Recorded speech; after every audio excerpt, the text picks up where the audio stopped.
Spoiler alert, the following podcast includes discussions on film that may potentially, intentionally or inadvertently, reveal plot twists, character traits, story details, up to and including endings that might otherwise be considered spoilers. Proceed at your own risk.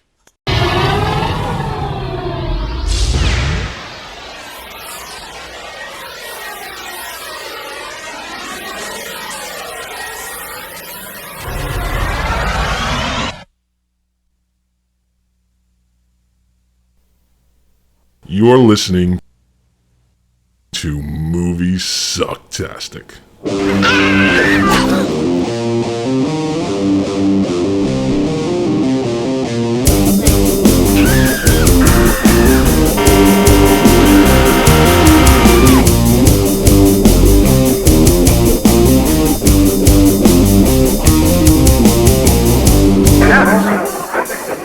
they still burn men for heresy? Then burn me, monsieur. Light the fire.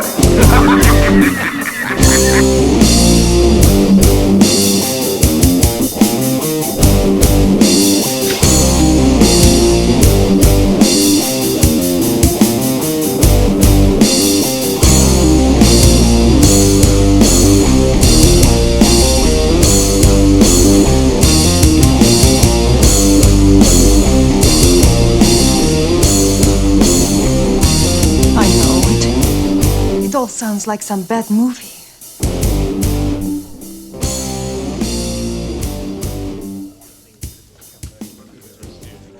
All right, I'm putting on Murders in the Rue Morgue. That's the second film Murders we're in the reviewing. Rue Morgue.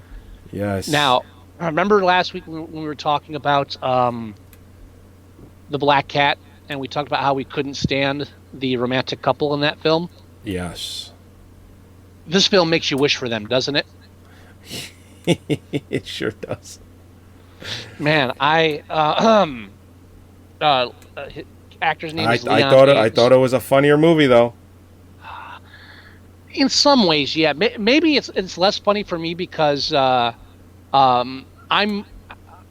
probably a little more familiar with the source material, which is Edgar Allan Poe's Murders in the Rue Morgue. And this is one of the few films we're talking about where the film is actually kinda adapted from the actual short story. There's some little changes. Basically, Lugosi's part as a whole is Right. brand new, and instead of it being just a monkey that went on a rampage, it's a monkey under the control of Lugosi. But other than that, it's somewhat reminiscent. It has more to do with the short story than anything else we've reviewed. Yeah, I have a big giant book of it has everything that Poe has ever written. And I just don't remember this story at all. I read it. Yeah. I just don't remember it. It's Murders of the Rue Morgue. It's considered one of the first detective stories. And in a lot of ways, Sherlock Holmes is a derivation of Lupin, which was the detective character in the short story. Okay. It's also the same character is in the Purloin Letter. Or am I getting them mixed up with? I don't know. The titles get mixed up sometimes between that. I think that's the right one. But again, credited as being the beginning of the whole detective short story series genre. And there's a lot written on it. Everything. Poe's got 5,000 critical essays on everything he ever wrote. This film is not probably popular with anybody who's critical about the short story. Oh yeah. But I love Lugosi's character. This is my favorite Lugosi role, bar none. Dr. Mirakle. Him and his unibrow. Oh, Just the worst. For anybody who's familiar with the short story and those who aren't, it's basically this detective guy and his friend, and they come across this mystery, a locked room mystery, where this women were murdered in an apartment building, and all the windows and doors are locked, and they can't figure out who did it. Long story short, they find out it was an orangutan, and that's because this one guy's got this Sherlock Holmes ability to deduce things out of thin air. The film turns the detective into a medical student who invents forensic pathology, and instead of just having an orangutan owned by a seafarer, Dr. Mirakle is this, seems to be like a carnival freak show that goes around with a gorilla claiming that he can speak its language. In actuality, he's an evolutionist. That's right. I guess I bet at the time period, people were really like fucking up in arms about that. Oh, like they aren't now? I watched this. I felt like it was. I felt like he was talking to like somebody like a GOP convention. Really? Don't you remember his language? We came from him. A gasp! What you talking about? That's impossible. You're a heathen. I will prove to you we came from monkeys. Right. No, what? All right. I got to be honest. I was very surprised that was in this film to that degree. Yeah. No, it really comes out of nowhere. I thought it was ahead of its time, and because of how batshit crazy people are these days, I was like, the film felt very relevant, even though it's 80 years old. You could make this. I actually think this film should be remade, and here's my take on. And I'm not even sure if the film is agreeing with me or not. It's hard to tell. Basically, what is revealed is that Dr. Mirakle is desperate to prove evolution, and he's doing that by kidnapping women and trying to get them, and trying to prove that they evolved from apes. Oddly enough, he feels that the way to prove this is injecting them with ape blood, which, oddly enough, keeps killing the prostitutes that or the women that he kidnaps. It just then he checks their blood to see if it's tainted or perfect. Well, he blames her. It's like, oh, yeah, you tainted blood from your lifestyle. That is why you cheated me. Yes, that's right. It's like it's your lifestyle. You're a terrible person. So what I like about the character from my viewpoint, I mean, what the film shows is that, okay, he's pretending to be like this carnival guy, but in reality, he's a mad scientist. I like to take it one step forward and look at him as he thinks he's a mad scientist. He has no medical training whatsoever. He just thinks he's a mad scientist. That's right. He's the worst doctor ever. When he injects the woman with blood, he's never given a proper injection. He looks like he's trying to dig a penny out of like the bark of a tree with a pen knife. At first, I thought it was a fucking like an X-Acto knife or something. I'm like, what the fuck is he doing? Yeah, that's not how you give an injection, doctor. No, that's not. I actually thought he was cutting a sample out, but no, it's like right. So I like the idea of this guy, like, with no medical training whatsoever, no scientific training. He just decides, you know what, I'm going to prove it. I'll prove. How would I do that? Let me think. Well, if we evolved from ape, and just like the logical conclusion is, if I can put ape blood in a woman and she lives, well, then I prove I'm right. I remember hearing a real life story, a true story about a scientist doing something similar to that, like fucking with DNA. Blood and semen to a lesser extent, with women trying to prove that we evolved from them, and he was. I remember reading that. I think they even had it on. There's this TV show that they have on the Sci-Fi Channel. It might not even still be on anymore. I think it's called like Dark Matters or something like that, where they reenact all these old stories that are based on truth, and I'm almost positive that was one of the stories that they reenacted. It's actually a pretty good show. Just about the whole show is done with green screen so that they can recreate all of these time periods, but everyone's dressed like, you know, appropriately, but everything else behind them is green screen. I'm almost positive the show's called Dark Matters, and I'm almost positive they covered this exact scenario. Whereas like this crazy mad scientist injecting blood in monkey blood in women. So I mean, yeah, he was batshit crazy, but he was onto something, which then spurred more research into evolution and whatnot, Darwinism and all that. I think Bella was onto something. I think he would have been doing fine if it wasn't for those meddling kids. Now, Bella talking to a gorilla and occasionally kidnapping women and injecting them with its blood is pretty cool, but then you have to wait in between soliloquies of love and romance from these two chowderheads. Oh, God. Yeah. It was tough to watch. Like the moon. Did he compare? He compared her to the moon at some point, and I wanted to push him over. Just horrible. But Mirakle, yeah. I mean, there's that one part, when he's talking about this, and someone calls out, heresy. He's like, heresy. Do they still burn men for heresy? Then burn me, monsieur. Light the fire. Do you think your little candle will outshine the flame of truth? There's a crusader. Fucking style. He's got the cane with the squiggles on it, and he's got the weird hair.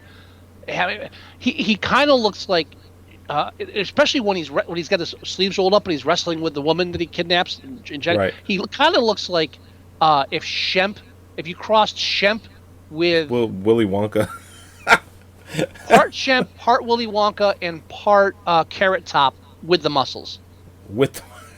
Yeah, just that kind of like, he's got the veins popping out. It's like, I will do this, you knucklehead. Oh! Just really, it's got that weird look about him. I love Lugosi in this film. The character's great. Yeah, I mean, his crazy hair is, I think, is almost a character upon itself. And again, he has a henchman. I forget the henchman's name in this one. I have it on. Let me bring it up real quick. Damn it, Janos, the black one. There you go, the black one. I don't think he actually calls him that in the film, but that's his name in the credits. Janos, the black one. I love that. But Janos is not a great henchman. I mean, when he sends him out to get a woman, and the woman he gets in the film, she has two men knife fighting over her that kill each other, and then he gets her. And even then he doesn't even get her. Lugosi gets her. He just like drives the carriage, and then Lugosi tells him to take care of the body. All he does is like pull a lever and it falls in the water. So Janos is a very lazy henchman.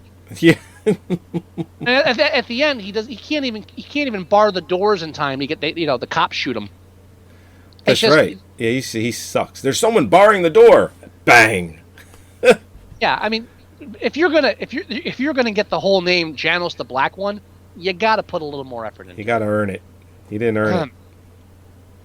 Yeah, Lugosi's character is just deliciously insane in this film. Oh yeah. But to get off Lugosi, when the end, near the end of the film, or it's pretty much the end of the film, when he finds out where she lives, the one woman that he's intrigued with, or Eric, the gorilla. He named the fucking gorilla Eric. What a weird name to name a gorilla. That's because he's crazy. He's fucking crazy. He tells the gorilla, she's up there, go get her. And he does, and kills the mother and takes the daughter. But at that point, what's his face? Sidney Mille, or whatever his name. Pierre. His name was Pierre. Yeah. He's like, oh my God, she's in danger, and he goes there and finds that she's missing, and they don't know where the mother is, and they call. That's from the original story. But they call over, I guess the head prosecutor or the chief of police, whatever the fuck he's called in 1936, like 32, yeah. And he's basically like, you know too much, you're guilty. It's like, wait, what? What the fuck? It's like, are you kidding me? Is this how this works? Hang on one second. It's like, you know too much. You did it. You're guilty. Well, what's even better is he's on the outside of the locked room with other people in the apartment building trying to get in. They see this. They're witnesses, and no one speaks up. Like, hey, no, he was with us. And then he's talking to the one guy, and the guy says, "Well, there's no body here, so it's not a murder." It's like, you suck at this. Holy shit. Well, there's a lot of parallels to Sherlock Holmes. Again, I mean, the cops are clueless. Now, the scene you're talking about, I'm going to get it briefly literary here. The scene you're talking about, there's a part of it that infuriates me. It bothers me to no end. The film's obviously going for that kind of Keystone Cop, cheap laughs thing. There's a part in the film where they bring in the ear witnesses, people that heard what was happening. I was just about to bring that up. Okay, do you want to talk about it first? Yeah, well, it seemed unnecessary, first of all. But then again, I guess it kind of does because they're so shitty at police work that if they just thought someone did it, they're gonna lock them away and hang them. So he's like, yeah, I heard the guy, he was speaking Italian. And there's a German guy saying that. And then the Italian guy, he comes up, goes, nope, I heard it. He's speaking Dutch or Danish. And then the Danish guy, he's like, no, I heard it too, but he was speaking German. They're all blaming each other because apparently, even though they had nothing to do with it, they figured the police work here is so shitty that one of us is going to get the blame. So we better blame somebody else. Here's where that scene is actually from the short story, and it's more relevant in the short story because in the short story, Dupin is the Sherlock Holmes genius, and he's there and witnesses these interviews, and he deduces if the German thinks it's Italian, and the Italian thinks it's Dutch, and the Dutch thinks it's Swedish, blah blah blah blah blah. German. Then his deduction is if they all heard a language and assumed it was a different language because they didn't recognize it, then whoever was speaking wasn't speaking an actual language, and that goes into the deduction that it was like a gorilla. So what you're saying is it was executed really well in the short story. It was very pertinent. Not at all in the film because they don't go that direction at all. It's worse because in the story it's pertinent information that's used to deduce the actual solution. In the film, you don't need that because we just have Mirakle running around and that's how he's going to solve it. So, but they left it in and play it purely for the comedy of now this funny accent's going to blame that funny accent and that funny accent's going to blame that funny accent and we're all going to laugh. It's painful. It was bad. It was terrible. It's excruciating. It's excruciating. Yeah, it's painful to watch. So, Mamma mia. That's out of every. And again, I'm not a purist when it comes to, especially with all these films. You can't be.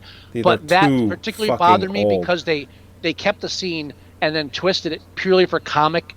It's horrible. It does not work at all. It's just annoying. I like the fake monkey falling into the river at the end far more than I like watching that. Yeah, these films are. It's almost like these films were made on a different planet. They're just old, and their practices are so old, and just the mentality and the sexism, and there's not a single black person in any of them. Well, it's like they didn't exist. It's like black people. Let me rephrase that. It's like there was only white people living on our planet. That if you look at any of these films from that time period, most of them anyway, it's like there was nothing but white people. That's it. And mostly annoying white people. Mostly, yes, that is true. Not going to deny that. And I forgot to mention at one point further because I talked about the shattering monkey. Another level of how insane Mirakle is that at the beginning his whole shtick is I can speak to the monkey, and he's like how would you blah, and then the monkey like chatters and goes, he said he misses his homeland Africa, he doesn't want to go into the sun, and the reality he's lonely. Right, and the reality is he's fucking insane. There's obviously not talking to that monkey. He just thinks he is. Well, yeah. well, I mean. But he's so batshit crazy. He's like, well, they're not going to know the difference. It sounds like gibberish.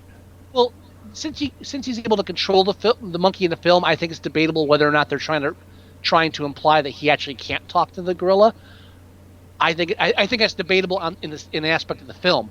For me, it's not debatable. He can't talk to that monkey. He's just insane.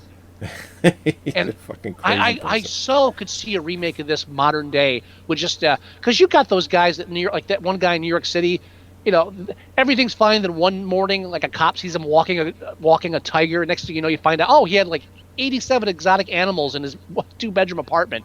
He had like fucking emus and snakes and shit. And nobody knew. You see it all the time.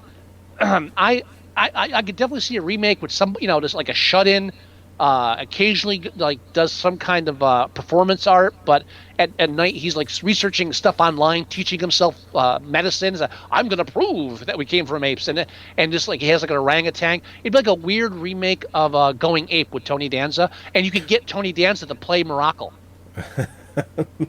Sure, Definitely. He'd be down for it. What else is he doing? Danny DeVito's still alive. Get him in there somehow. Danny DeVito can direct.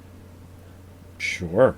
Now, I would be remiss to point out that I think two of the films that we talked about that we didn't really mention anything, I'm going to briefly mention it. In Murders of the Rue Morgue, right. The direction, the set design, has a very German expressionist feel to it, very artistic. It's very accomplished. You can tell there's real talent behind that. Right. Same thing I didn't say last week. I just want to mention briefly the Art Deco design, the architecture, the cinematography of The Black Cat. Very impressive. Really adds to the flavor of the film. Oh yeah, I mean, especially just because the main character, Boris Karloff's character, is an architect, so they really nailed that. I mean, they put a lot of these scenes within the structure of his home that just really it brought the flavor and just the style of every scene just right in. See, so I mean, we're talking about the bad aspects of them, and I'm raving about Lugosi being crazy or Karloff's performance, but those two films specifically, last week's The Black Cat and this week's Murders in the Rue Morgue, they're definitely worth a look, just for the cinematography, just for the set design, the costume design, great stuff. Definitely worth a look. Don't shy away. I'm keeping these films in my film collection. I'm not getting rid of them. I love Lugosi's Mirakle is just great. and again, he pulls the creepy thing too in this one, like with the girls. The monkey he took your blouse, he took your scarf. I'll replace it. Where do you live and what is your name? No, it's quite all right, thank you.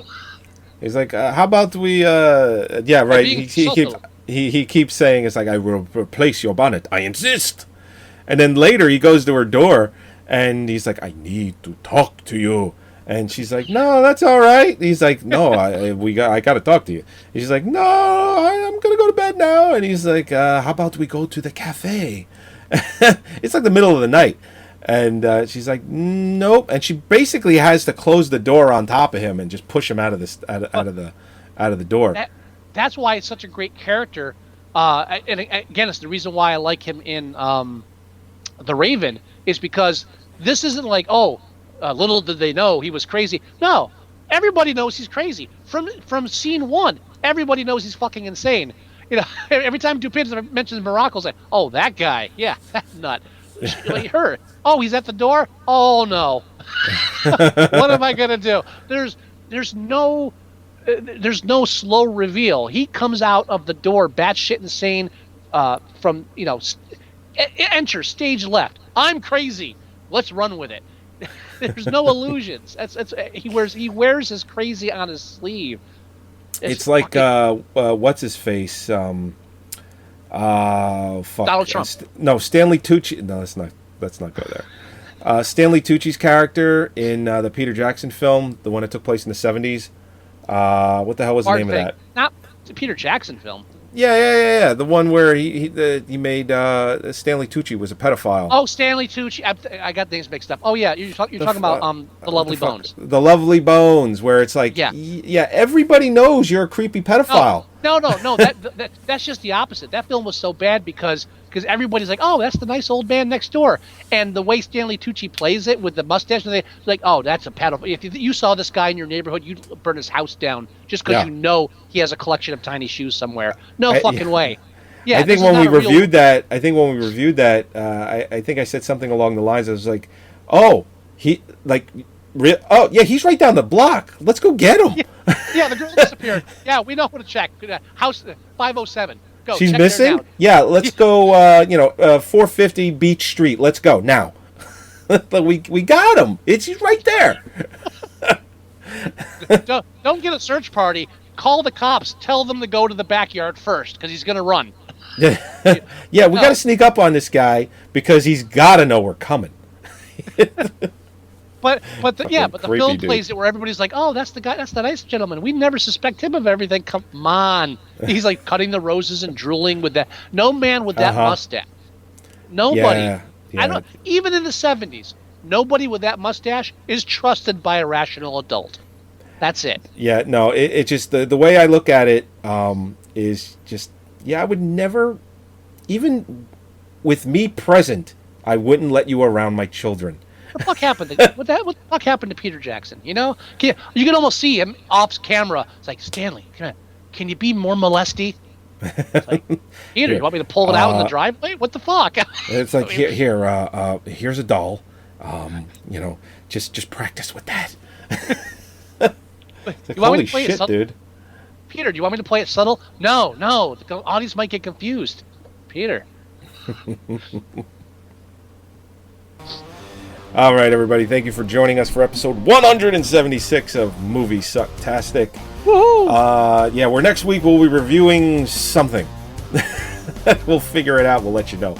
We'll be reviewing something profound. Profound. All right. You go to our website at moviesucktastic.com.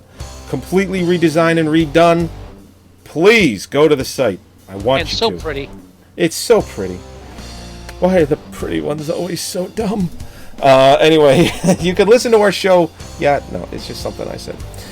You can listen to the show live every week with the live stream app.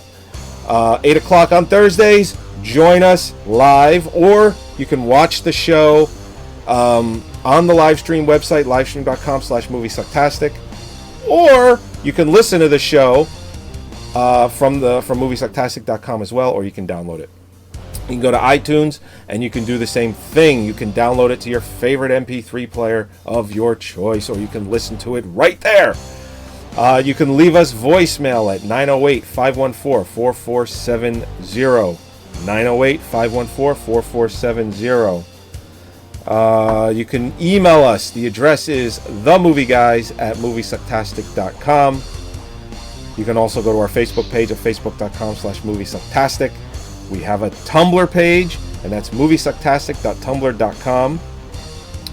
You can also download the free app for your Android device. 100% free. Everything I said is on there. You should totally get that.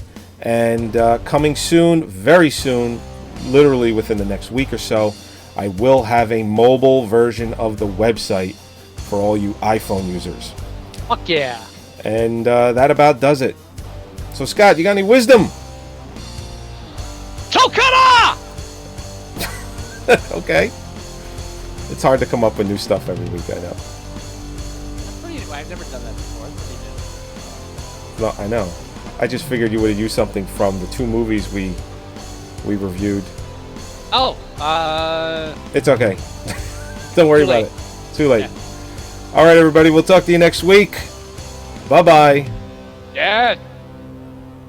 Too late. A little late.